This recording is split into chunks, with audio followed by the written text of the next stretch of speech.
ദൈവമേ. ഹലോ. ആ ദേവേട്ടാ, അവളെന്താ ഫോൺ എടുക്കാത്തെ? ഞാൻ ദേ എത്താറായേ. ആ അവളല്ലേ, എണീച്ചിട്ടില്ലെന്ന് തോന്നുന്നു. ഇന്നും അവളെ എണീച്ചില്ലേ? കൊല്ലും ഞാനിന്നവളെ. നീ ഇങ്ങനെ കലിപ്പിടാതെ, നീ വരുമ്പോഴേക്കും അവള് റെഡി ആയിരിക്കും. ഹലോ ആവണി, കട്ടാക്കി.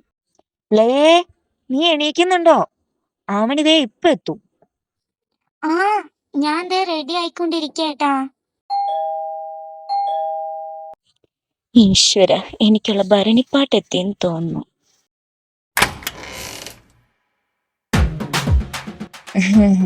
നീ ഇത്ര വേഗത്തിയോ? ദേ എന്നെ കൊണ്ടൊന്നും പറയിപ്പിക്കരുത്. ആദ്യം ഞാൻ എന്റെ ഇൻട്രോ ഒന്ന് കൊടുക്കട്ടെ. പുഞ്ചിരി തഞ്ചി കൊഞ്ചിക്കോ, മുന്തിരി മുത്തൊളി ചിന്തിക്കോ, മഞ്ചണി വർണ്ണ ചുന്ദരി വാവേ, തങ്കിണ്ണക്ക തകതിമിയാടും തങ്കനിലാവേ. പുഞ്ചിരി തഞ്ചി കൊഞ്ചിക്കോ, മുന്തിരി മുത്തൊളി ചിന്തിക്കോ, മഞ്ചണി വർണ്ണ ചുന്ദരി വാവേ, തങ്കിണ്ണക്ക തകതിമിയാടും തങ്കനിലാവേ.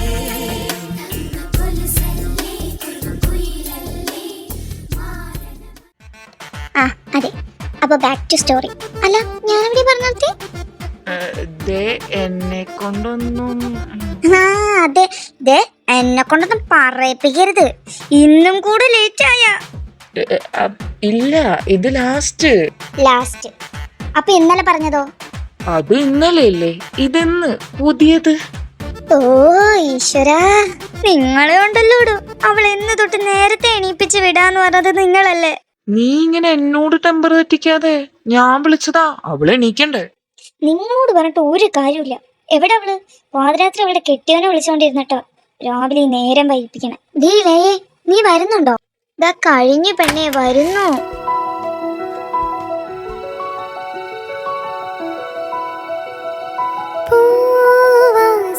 പുറപ്പെടും പെണ്ണെ ഞാൻ പൂവറിന്താൽ തീ വന്ന് വിരൽ സുടും കണ്ണെ. നീ എന്തിനാ എന്നെ ഇങ്ങനെ നോക്കി പേടിപ്പിക്കുന്ന? ഷോ, ഭവതിയുടെ ഭംഗിയുണ്ടെങ്കിൽ ആസ്വദിച്ച് നിന്നാണേ. എന്റെ പെണ്ണെ, എന്റെ വായിലിരിക്കണ കേൾപ്പിക്കരുത് നീ. എടി, ഈ ശ്രീയേട്ടനാ എന്നെ വിളിക്കാന്.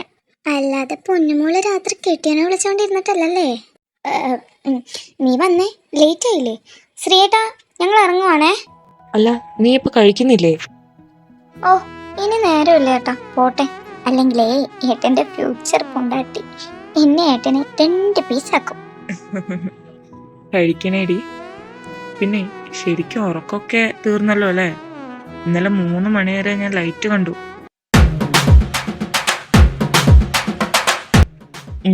നീ എന്തിനാ എന്നെ നോക്കി പേടിപ്പിക്കുന്നേ? സംസാരിച്ചോണ്ടിരുന്നത് അവളല്ലേ, ഞാനല്ലല്ലോ. ആ അതെ, താനല്ല. അവളുടെ കിട്ടിയവൻ അവളോടൊന്ന് സംസാരിക്കണം എന്നുണ്ട്. ഇവിടെ എനിക്കുണ്ടോരണം എത്തണമെന്നില്ല, സംസാരിക്കണമെന്നില്ല. എവിടെയോ കുത്തി പറയുന്ന പോലൊരു ഫീല്. കുത്തി പറയല്ല, കുത്തി കൊല്ലുക വേണ്ട. ഇങ്ങനെ പോയാ ഞാൻ വേറെ ആളെ നോക്കും. എന്തോന്ന്? ഓ, 2 ഉണ്ടോ?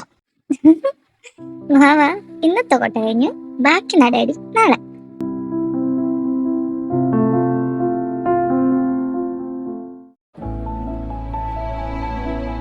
അന്നേ അന്നേ, എന്റെ വാച്ച് എവിടെ വെച്ചേ? എടി അന്നേ. ഓ എന്റെ പൊന്നിച്ചായ, അത് അവിടെ എവിടെയെങ്കിലും കാണും.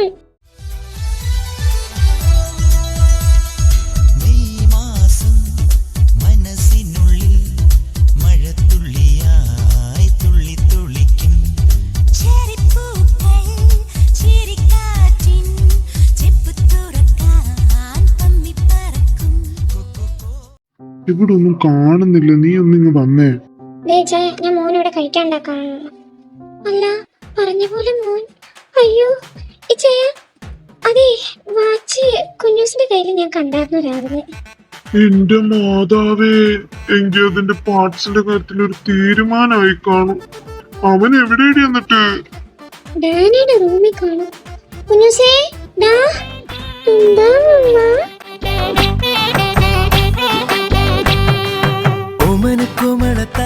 കുഞ്ഞൂസേ, അപ്പയുടെ വാച്ച് കണ്ടില്ലായിരുന്നു കുഞ്ഞൂസ്? കണ്ടല്ലോ. എന്നിട്ട് നമ്മുടെ കുഞ്ഞൂസ് കുഞ്ഞൂസ് അതെവിടെ വെച്ച്? അതിലേ മീമികൾക്ക് സമയം നോക്കണ്ടേ? അതിന് നീ അത് ടാങ്കിലിട്ടൊന്ന് മാത്രം പറയല്ലേടാ. എനിക്ക് മിഠായി മേടിച്ചോണ്ട് വരാന്ന് പറഞ്ഞിട്ട് അപ്പൊ മറന്നില്ലേ? അപ്പൊ കുഞ്ഞൂസിന് വിഷമായി. അപ്പൊ കുഞ്ഞൂസ് അത് മീമിക്ക് കൊടുത്തു. അപ്പൊ നീ അത് ഫിഷ് ടാങ്കിൽ ഇട്ടല്ലേ? അന്നാമോ അപ്പൊ ശരി, വാച്ച് തീരുമാനായി. ഞാൻ പോവാ. കഴിച്ചിട്ട് പോ. ഓ, എന്നാത്തിന് വയറും മനസ്സൊക്കെ നിന്റെ പുത്രൻ നിറച്ചോണ്ടിരിക്കല്ലേ. കിളിർത്തതും കണക്കാ, പടർന്ന് പന്തലിച്ചതും കണക്കാന്ന് പറഞ്ഞോട്ടു. ഏത് നേരത്താണോ എന്തോ വല്ല വാഴയും വെച്ചാ മതിയായിരുന്നു. പിന്നെ പാതിരാത്രിയല്ലേ നമ്മള് വാഴ വെക്കാൻ പോകുന്നു? എന്നാടി? ഓ ഒന്നുമില്ല, നമ്മള് പോകാൻ നോക്കും. കൊച്ചു നിൽക്കണം, അല്ലെങ്കിൽ ഞാൻ വല്ലതും വിളിച്ച് പറഞ്ഞനെ. അപ്പേ മിഠായി മറക്കല്ലേ. ഇനി മറന്ന അപ്പയുടെ ഫോൺ ഞാൻ മീമിക്ക് കൊടുക്കും. കർത്താവേ, ഉത്തരവ് പോലെ. മമ്മ, അപ്പ എന്തിനാ രാത്രി വാഴ വെക്കണേ? അത് നീ ചെന്ന് നിന്റെ അപ്പനോട് വെക്കും. എന്നാലും അതെന്തിനായിരിക്കും? വരുമ്പോ ചോദിക്കാം. ഒന്ന് വേഗം നടന്നേ, നീ നേരം വൈകി. അയ്യോ ആണോ? ഞാനാണോടി നേരം വൈകിപ്പിച്ചേ? നീ എന്നെ വിസ്തരിക്കാതൊന്ന് വേഗം നടക്ക്.